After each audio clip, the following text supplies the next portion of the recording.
Hey everyone, मैं हूं खुशबू। आज फिर से लाई हूं मैं आपके लिए एक न्यू वीडियो। आज के इस वीडियो में मैं आपको बताने वाली हूँ 5 important landmark judgement of the Supreme Court of 2021, यानी कि आपके मोस्ट इम्पोर्टेंट मैंने कुछ जजमेंट निकाले हुए हैं सुप्रीम कोर्ट के, जो कि आपके 2021 के हैं और आपके जो भी अपकमिंग एग्जाम्स आने वाले हैं उसके लिए बहुत ज़्यादा इम्पोर्टेंट है ये 5 इम्पोर्टेंट जजमेंट, जिसमें मैंने आपको पूरे वीडियो में पूरा एक डिस्क्राइब किया हुआ है। तो उस वीडियो को जरूर एंड तक जरूर सुनिएगा। मैंने उसमें पूरा एक्सप्लेन किया हुआ है कि आखिर उस जजमेंट में क्या है। सिर्फ पढ़ने पे मत जाइएगा, मैंने उसके कुछ बेसिक पॉइंट्स भी बताए हुए हैं।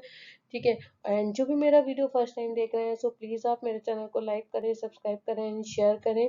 एंड मैंने एक लॉ बेसिस पे वेबसाइट बनाई हुई है, तो वो टोटली फ्री है। वहाँ पे क्विजेस भी हैं, इंफॉर्मेशन भी है, गवर्नमेंट जॉब की भी इंफॉर्मेशन है।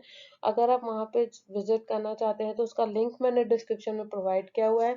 और जो भी मुझसे जुड़ना चाहते हैं तो मैंने अपने इंस्टाग्राम एंड टेलीग्राम का ग्रुप का लिंक प्रोवाइड किया हुआ है, वो भी डिस्क्रिप्शन में प्रोवाइडेड है। सो आप वहाँ पे जाके मेरे लिंक के थ्रू मुझसे कनेक्ट हो सकते हैं। तो चलिए टाइम वेस्ट नहीं करते हैं, स्टार्ट करते हैं।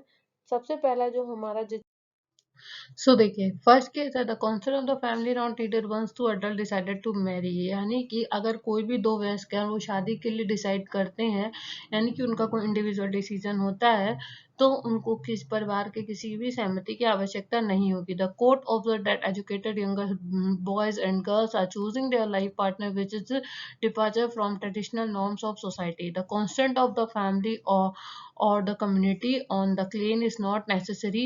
Once two adult individuals agree to enter a wedlock and their consent has to be purely given primacy। ठीक है, यहाँ की बात हो रही कि किसी की भी मतलब कि सहमति की आवश्यकता नहीं होगी। ठीक है, किसी के भी कॉन्सेंट की आवश्यकता नहीं होगी, यानी चाहे वो कबीला हो, चाहे वो समुदाय के लोग हैं, या चाहे वो परिवार के लोग हैं। जैसे होता नहीं है किसी गांव वगैरह में समुदाय के लोग होते हैं। अब यहाँ पे देखते हैं कौन सा केस लॉ है। लक्ष्मी भाई बनाम स्टेट ऑफ कर्नाटका। अब हम चलते हैं अपने सेकंड नंबर स्लाइड पे, जो कि है juvenile offender under 18 years and above 16 years to be remitted to the jurisdictional juvenile justice board, यानी कि जो 18 साल से कम है और 16 साल से ज्यादा है। ठीक है, यानी कि जिनको हम किशोर अवस्था बोलते हैं, तो अगर वो किसी तरह का कोई अपराध करते हैं तो उनको क्या किया जाएगा, जो कि जुवेनियल जस्टिस बोर्ड है उनकी तरफ फॉरवर्ड करा जाएगा। अब हम देखते हैं पूरा मैटर क्या है। In this court the case consider to what extent could be benefit under the juvenile justice act be extended where the offender was above 16 years and the less than 18 years of the age on the day of offense was committed।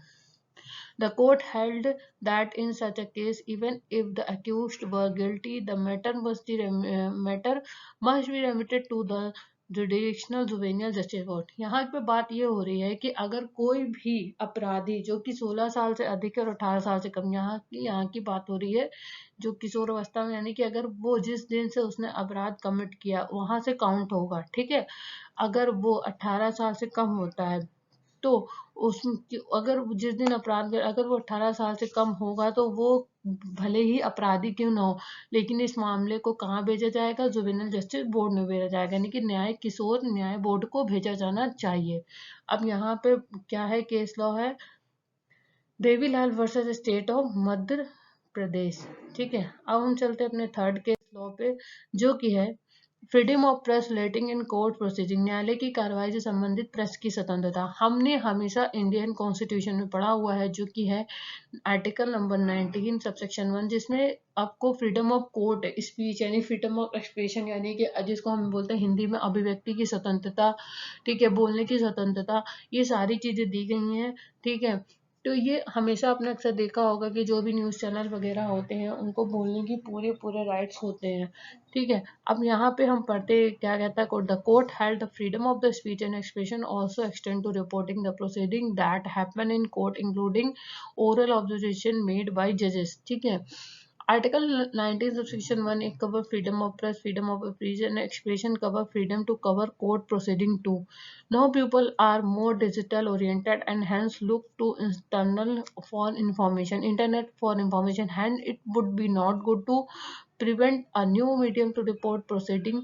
Constitutional bodies will do better than complain about this, the court said। यानी कि अब न्यायालय का ये मानना है कि जो भी न्यायाधीश कोई भी मौखिक टिप्पणियां करते हैं, यानी कि ओरल की यहाँ पे बात हो रही है, ठीक है। वहां पे ये अब आर्टिकल 19 के अकॉर्डिंग जो प्रेस की फ्रीडम है, तो अब वो क्या कर सकते हैं, उसको रिकॉर्ड कर सकते हैं, यानी कि उसको कवर कर सकते हैं, यानी कि जुडिशियल जो भी प्रोसीडिंग होगी उसको रिकॉर्ड कर सकते हैं अदालत में, ठीक है। क्यों? क्योंकि अब लोग बहुत ही ज्यादा डिजिटल हो चुके हैं, लोग इंटरनेट पे भागते हैं, ठीक है। और इसी चक्कर में क्या होगा, इससे लोगों को बेनिफिट होगा, और इसीलिए, ठीक है। तो यहाँ पे बात हो रही है किस केस के बारे में, the chief of election commission of India versus mister Vijay Bhaskar, ठीक है। अब हम चलते हैं 4 नंबर क्वेश्चन पे, no sexual assault if there is no skin to skin contact even with sexual intent, a controversial judgment of Bombay high court.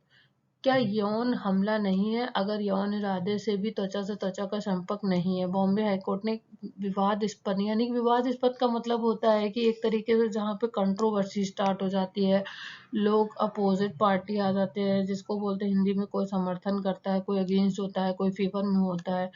तो यहाँ पे हम चलते हैं, देखते हैं।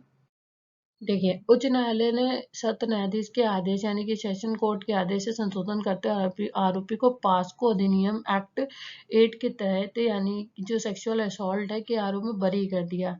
आईपीसी का सेक्शन 354 के तहत दोष सिद्ध से बरकरार रखा। अदालत ने कहा है कि अभियोजन पक्ष ने यह मामला नहीं बताया कि आरोपी ने लड़की से छेड़छाड़ करने से पहले उसकी पोशाक को हटाया था, यानी कि यहाँ पे बॉडी टच की बात हो रही है। उनके कहने का मतलब है कि अगर लड़की ने ये कहा होता कि उसकी पोशाक को हटाया था, तब बॉडी टच हुई थी, तभी मतलब सेक्सुअल असॉल्ट हुआ। तो यहाँ पे अगर लड़की ने नहीं बोला है कि उसकी पोशाक को हटाया था, तो यानी कि उसके बीच कोई भी फिजिकल अटैचमेंट, मतलब फिजिकल टच नहीं था, यानी बिना प्रवेश के यौन इरादे त्वचा त्वचा का संपर्क, यानी कि बिना, मतलब उनके कहने का मतलब कि बिना प्रवेश के, यानी कि प्रवेश का मतलब क्या होता है, किसी के कपड़े को हटाना, ठीक है। तो पास्को एक्ट के सेक्शन 7 के तहत 3 साल की सजा, जबकि आईपीसी की सेक्शन 350 के तहत न्यूनतम सजा 1 साल है। फैसले में अमेंडमेंट, यानी कि संशोधन कैसे रहा कि आरोपी को अब 3 साल के बजाय 1 साल की कैद हो गई। इस फैसले को विभिन्न समुदाय को ये कहते हुए भारी प्रतिक्रिया मिली कि ये खतरनाक मिसाल स्थापित करेगा। बाद में सुप्रीम कोर्ट ने इस केस को क्या कर दिया, ऑर्डर को हेल्ड कर दिया, ठीक है। अब हम चलते हैं नेक्स्ट स्लाइड, सॉरी, पहले तो मैं आपको केस बता दूं, ठीक है, चलिए। उसके बाद हम चलते हैं, right not be deported is concomitant to article 19 and available only to Indian citizen. निर्वासित न होने का अधिकार, यानी कि निर्वासित यानी कि निकाल देना एक तरीके से इंडिया से, अनुच्छेद 19 के साथ जुड़ा हुआ है और केवल भारतीय नागरिकों के लिए ही उपलब्ध है, यानी कि जो इंडियन सिटीजन है। The Supreme Court, while hearing a case challenging the decision to deport Rohingya refugees held, while fundamental rights under Article 14 and 21 are available to all persons, whether citizen or not. The right not to be deported and ancillary or committed to the right to reside and settle in any part of the territory of India guaranteed under Article 19(1) Section E and is available only to citizens. Supreme court ने Rohingya शरणार्थियों को निर्वासित करने के फैसले को चुनौती देने वाले एक मामले की सुनवाई करते हुए कहा है कि शरणार्थी कौन होते हैं, जिनको एक तरीके से शरण दी जाती है, मतलब कि एक तरीके जो इधर उधर होते हैं, इनके पास रहने की जगह नहीं होती, उनको शरण देना, ठीक है। निर्वासित मतलब निकाल देना, जबकि अनुच्छेद 14 से 31 के तहत मौलिक अधिकार सभी व्यक्तियों के लिए उपलब्ध है, ठीक है, जो कि हम इंडियन कॉन्स्टिट्यूशन में पढ़ते हैं, चाहे नागरिक हो या नहीं। निर्वासित न होने का अधिकार के लिए सहायक के सेवर्ती अनुच्छेद 19(1) के तहत गारंटी युक्त भारत के क्षेत्र के किसी भी हिस्से में रहने या बसने के लिए केवल नागरिकों के लिए ही उपलब्ध है, यानी कि यहाँ पे बात जो हो रही है वो भारत के नागरिकों के लिए ही हो रही है, ठीक है।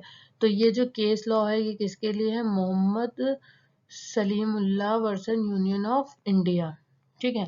तो ये थे आपके 5 इंपॉर्टेंट जजमेंट।